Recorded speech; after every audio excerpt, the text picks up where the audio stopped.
Hi, I'm Tiffany of TipStitched, and in today's short video I'm going to share with you these two fabrics behind me and what I plan on making with them. If you follow me on my blog, TipStitched.com, you already know that I'm a Fabric Mart Fabricista, which basically means I blog once a month on their blog, and my blogs go live every fourth Saturday. So be sure to go and check out blog.fabricmartfabrics.com every month to see what I and the other fabricistas are making. I'll have all the links down below in the bio, and we're going to talk about these two patterns that I have, fabrics that I have here. This one is going to be for March, and this one is for my April make. So let me show you some more.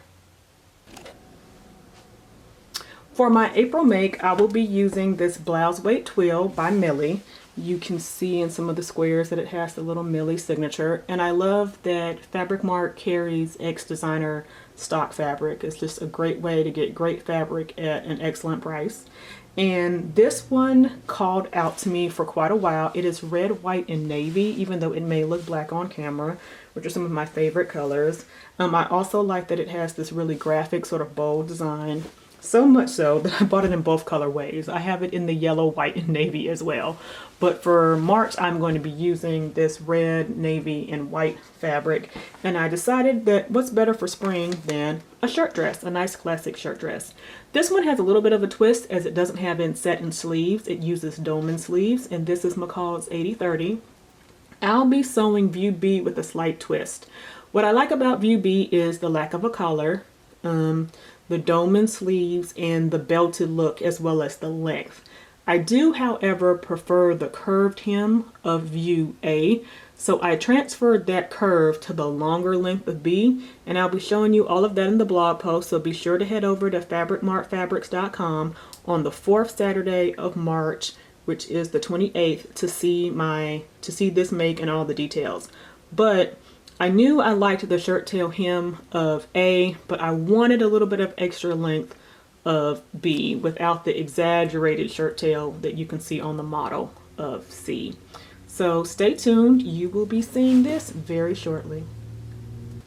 For my April make, I'm going to be using this muted army green. I hope that that's coming through on camera. It's looking a little brownish, but I promise you it is like an army green.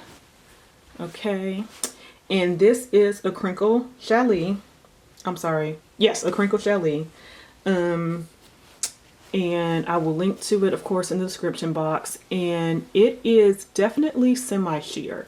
Now, in Fabric Mart's defense, it lists it as semi-sheer on the website, but when they took a picture of it on the stool, which I love them for doing, you couldn't really see through and see the stool. Just like right now, you can't really see through and see my hand, but I promise you in real life you can.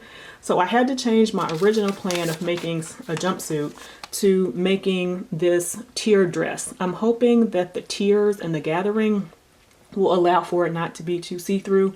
If it still ends up being a little see-through, I'm just going to make a quick slip dress to go under it. But I'm going to be doing view C, which is the one on the model, because I do prefer the sleeveless view. And it is the longer of the three. The A and B both have 2 tiers, whereas view C has a 3rd longer tier. And I just think this will be really cute with like some brown sandals or whatever in the springtime, in the summer. I do like the crinkle effect. It is nice. And I also love anything that's sort of like an army green color. So I am sure that I am going to love this. It is nice and lightweight, so it'll be beautifully cool for the spring and summertime.